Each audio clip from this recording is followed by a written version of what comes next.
กลิ่นหอมมากสวย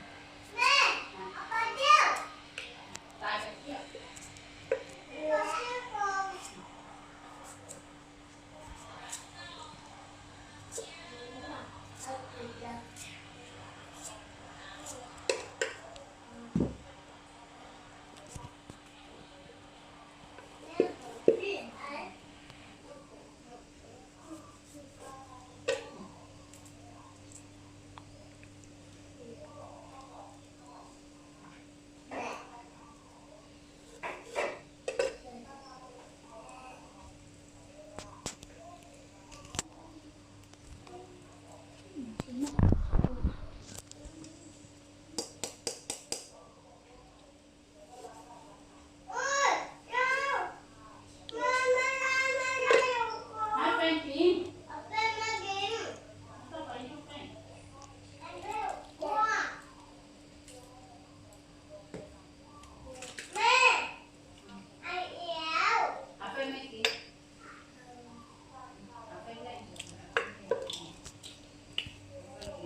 是手摊对吗？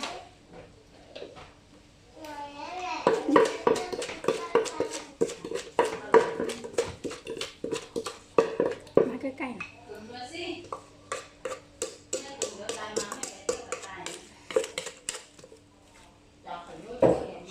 ถ่ายใกล้ๆ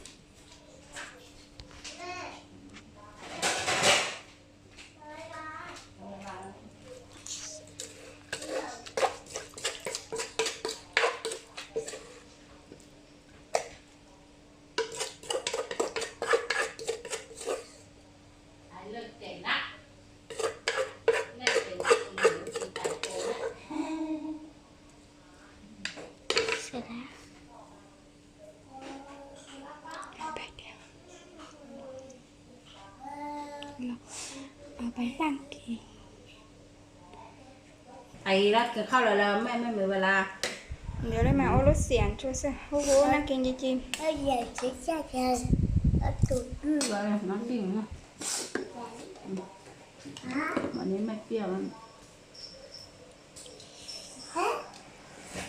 ไม่กินมากให้แล้วเนี่ยเฟ้ยว่าแดกทิ้งหมดเลย ๆเป็นชิ้นหรอ เสียดายหมูเนาเนาเนาเฟ้ยเอาทิ้งหมดเลยเนี่ยแดกน่ากินอ่ะกินได้ไหม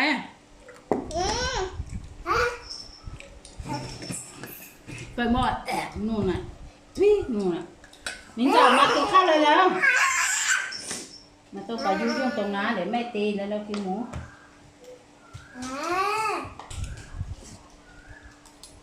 ก็ถึงนอน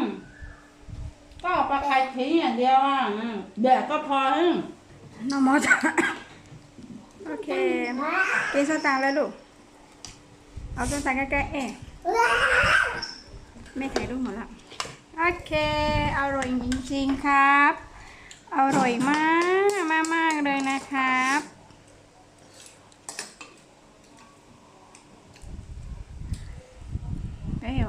อาหาร